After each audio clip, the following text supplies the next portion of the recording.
नमस्कार मित्रों।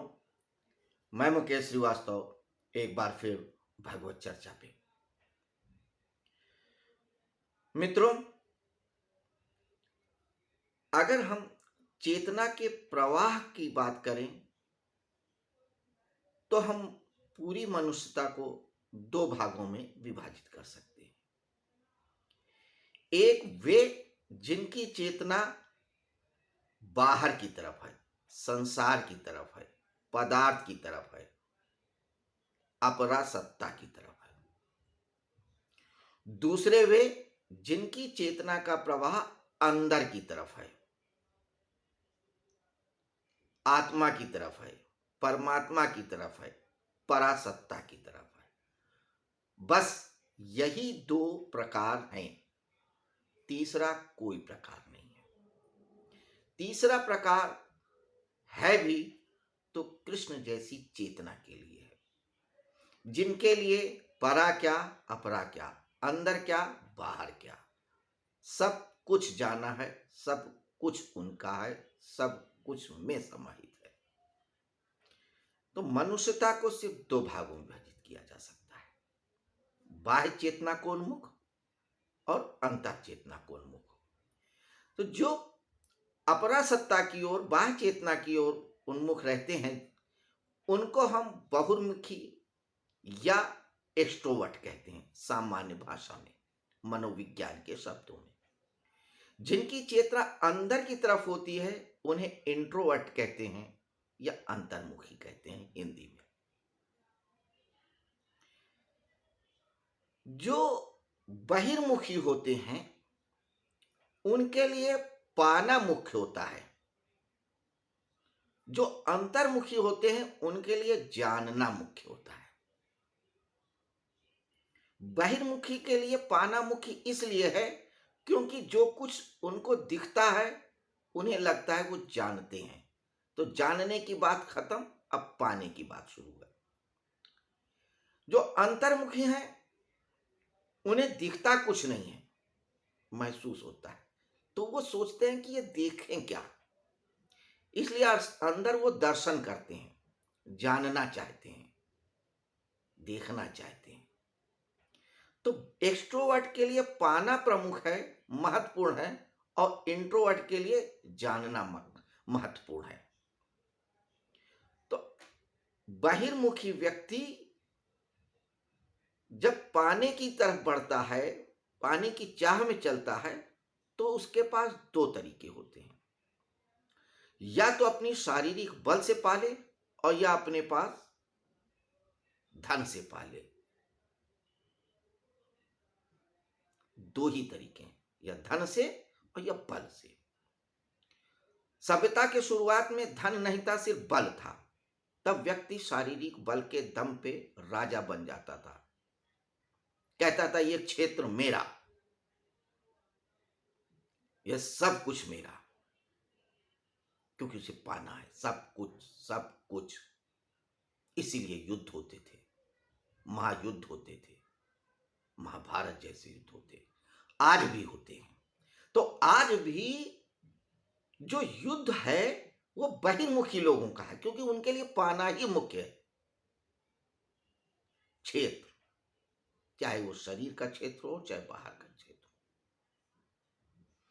तो जो बहिर्मुखी है और पाना चाहता है बल के दम पे, अपने बाजुओं के दम पे क्षेत्र को ऑक्युपाई करना चाहता है, वही क्षत्रिय है। उसके लिए युद्ध महत्वपूर्ण है, क्योंकि बिना युद्ध के तो कोई अपनी संपदा देगा नहीं, कोई अपना क्षेत्र नहीं देगा, एक गांव का एक सुई की नोक तक नहीं देगा।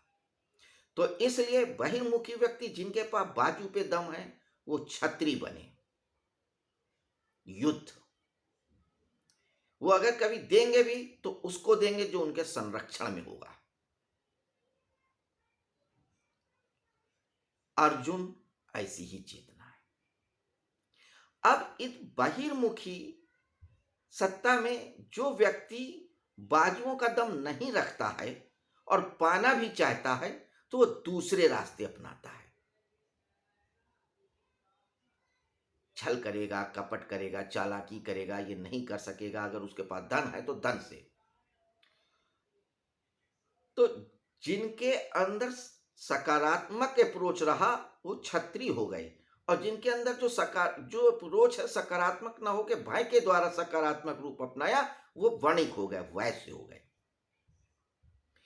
इसलिए आपने देखा होगा कि बनिया या वैश्य हमेशा सत्ता चाहेगा धन के बल पे। क्षत्रिय के लिए धन महत्वपूर्ण नहीं होता है, क्षत्रिय के लिए सत्ता महत्वपूर्ण होती है, क्षेत्र महत्वपूर्ण होता है, गांव राज्य महत्वपूर्ण होता है। तो यदि किसी व्यक्ति की लिप्सा धन में है तो वैसे है, चाहे भले वो राजा बन जाए, लेकिन प्रवृत्ति उसकी वणिक की ही रहेगी। जो व्यक्ति बाजुओं में दम रखेगा वो वणिक वृत्ति नहीं रखेगा, बनिया का कार्य करेगा तो भी उसके अंदर क्षत्रियत्व रहेगा। या तो संरक्षण देने की प्रवृत्ति रहेगी या किसी की को अधिकार में लेने की प्रवृत्ति रहेगी। तो क्षत्रिय के लिए बनिया हो जाना बहुत निकृष्ट बात है। वो कहेगा यार तू तो बनिया की बात कर रहा है, बनिया गिरी पे उतर आया, यानी उसके लिए चेतना का उच्च स्तर है, बाजुओं में दम होना, अपने अंदर दम होना, यह निम्न स्तर है। इसी तरह से जो व्यक्ति अंदर की तरफ जाते हैं, जिनकी चेतना अंतर्मुखी है, इंट्रोवर्ट, उनके लिए जानना महत्वपूर्ण है।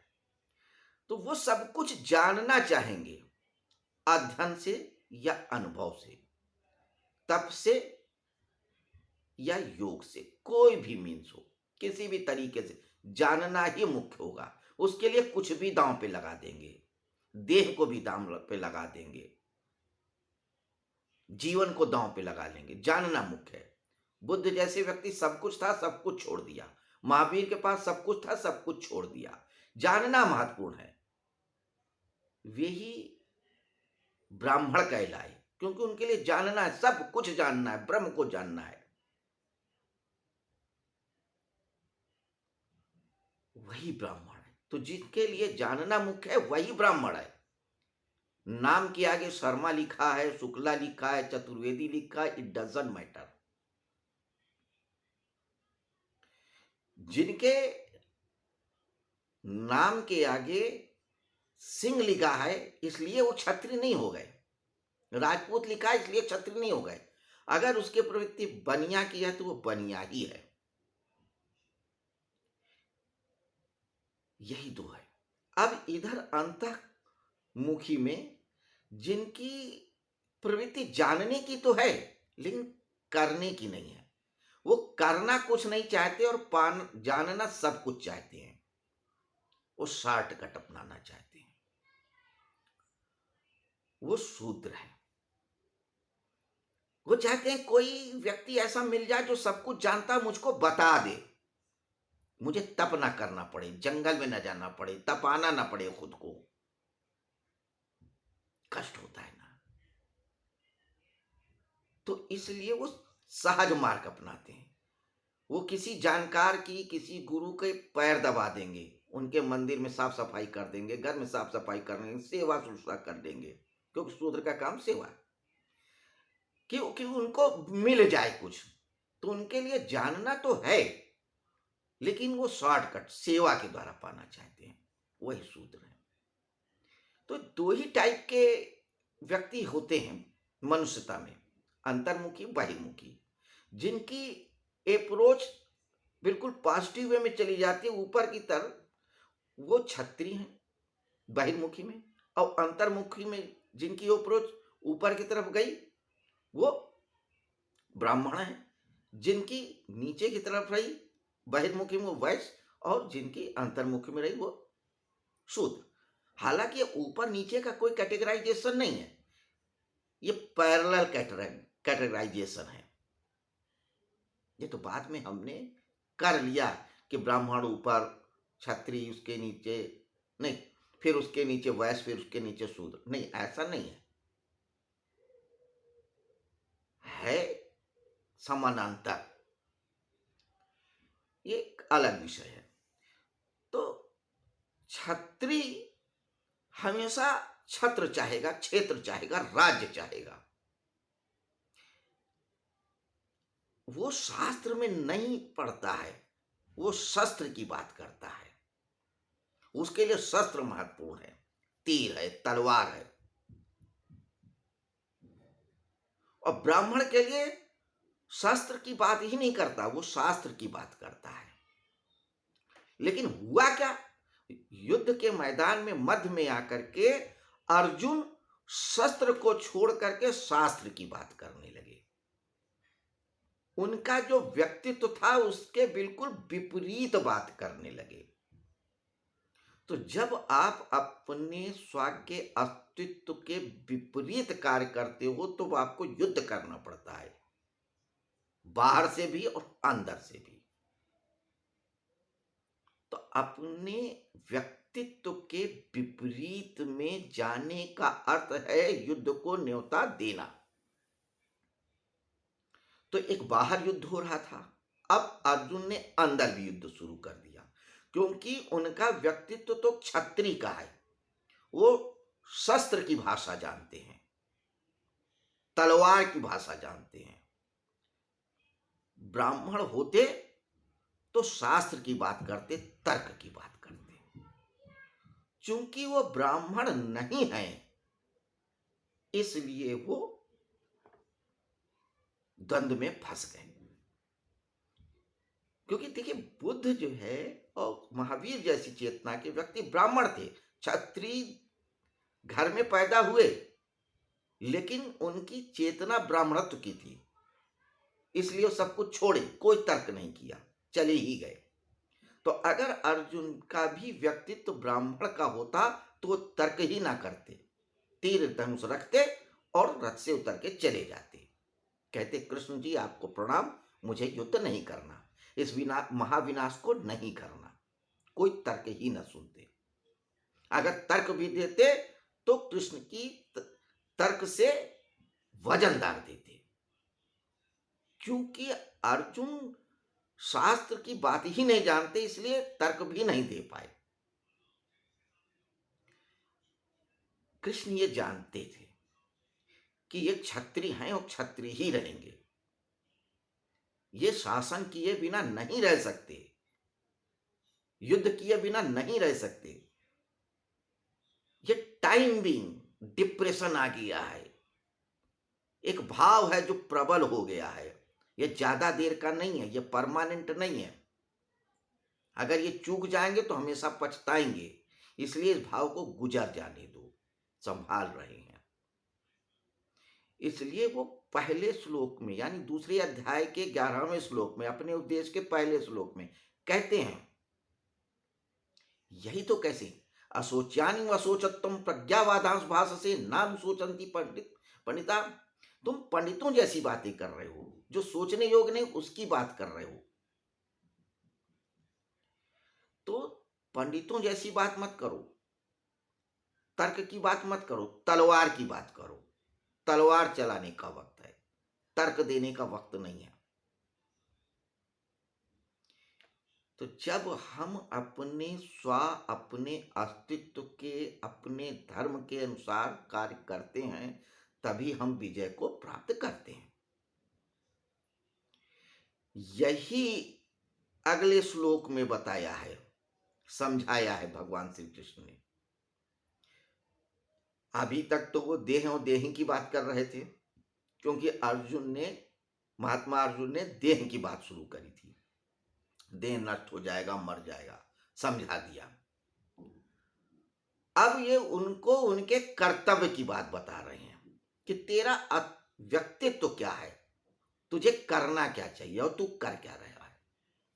यही श्लोक है। आइए अब हम श्लोक पे चलते हैं। स्वधर्मचावेक्ष न विकंपितुम अर्हसि, धर्म्यादि युद्धाक्षयो अन्य क्षत्रियस न विद्यते। स्वधर्म धर्मम अपि, स्वधर्मम अपि, अपि माने भी, अपने धर्म के अनुसार भी, चा अवेक्षम, तू देख, विकम न विकम्पितुम अर्हसि, तू हिल मत, डुल मत, विषाद मत कर, भाग मत। अगर तुम अर्जुन अपने धर्म की ओर देखो कि तुम्हारा कर्तव्य, तुम्हारा धर्म क्या है, तो भी तुमको विषाद नहीं करना चाहिए, हिलना डुलना नहीं चाहिए। धर्म्याधि युद्धाच्छेयो अन्य क्षत्रिय न विद्यते, क्योंकि क्षत्रिय के लिए युद्ध के अलावा कोई धर्म ही नहीं है और कोई कर्तव्य ही नहीं है। तो क्षत्रिय है तो क्षत्रिय की तरह बात कर, ब्राह्मण की तरह मत कर, क्योंकि वो तेरा स्वरूप ही नहीं है। अगर तू करेगा भी तो पछताएगा भी। तो इस श्लोक में भगवान श्री कृष्ण सिर्फ अर्जुन को ही नहीं कह रहे हैं, हर व्यक्ति को कह रहे हैं कि हर व्यक्ति को अपना स्वरूप जानना चाहिए कि उसका स्वरूप ब्राह्मण का है, क्षत्रिय का है, वैश्य का है, शूद्र का है। जाति कुछ भी हो सकती है। आप हो सकता है ब्राह्मण कुल में पैदा हो, स्वभाव से क्षत्रिय हो,